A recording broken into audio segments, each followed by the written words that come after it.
So you might have been watching yesterday. We did forget it. Bring you these extraordinary stories yesterday. This was the bridge in Baltimore that collapsed.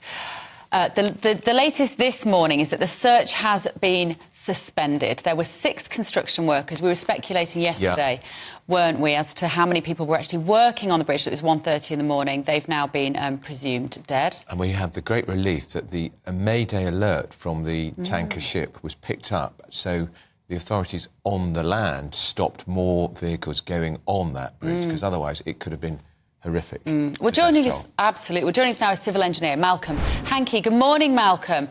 Good to see you. You would have looked at this event yesterday through slightly different eyes to the rest of us, because you understand a lot more about these structures.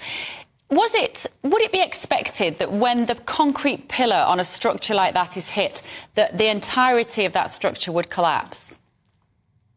Well, there's a couple of factors to answer that question, I suppose, Bev. I think the first issue is you've got to remember this bridge was conceived back in 1977, and the standards of bridge design at that particular point were very much different than they are today.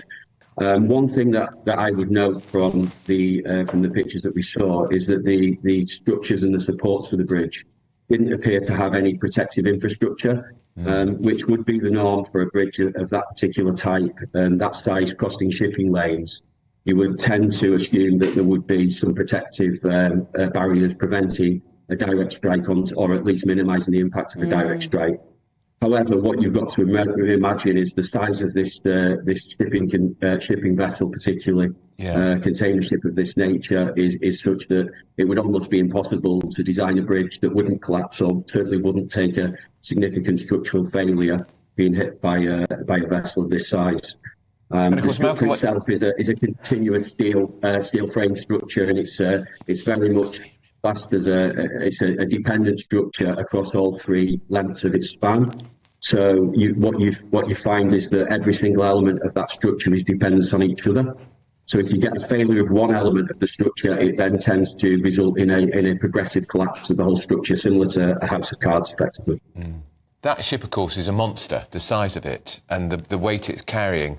And when that bridge was built in 1977, you didn't have container ships of that scale or anything like it, Malcolm. Absolutely, Andrew. Yeah. The age of supersized container ships is obviously, was never even conceived at the point when that bridge was designed. Saying that, it would be very difficult to design any bridge in terms of the practical and economic limits that would normally apply to bridge design. That would be able to withstand a strike from a ship of that size, and certainly at the speed it was potentially travelling at. Malcolm, are there any comparisons to bridges in this country, and should people be concerned about something similar happening here? Very difficult to say. I mean, obviously, I would imagine that this will link to a number of different surveys that will have probably already happened, and people will be investigating the structural surveys that have already occurred on a lot of the bridge stock in the UK. I know from the US, this is particularly I suppose shone a light onto the debate about the condition of bridges in the US as an example. I think something like 30% of bridges are classed as structurally deficient in the US. So I think that equates to something along the lines of about 43,000 bridges. Yeah. Now, I know Joe Biden has pledged about £110 billion back in 2021 to improve the road and building stock. OK, Malcolm, thank you so much. Structural engineer Malcolm Hankey there.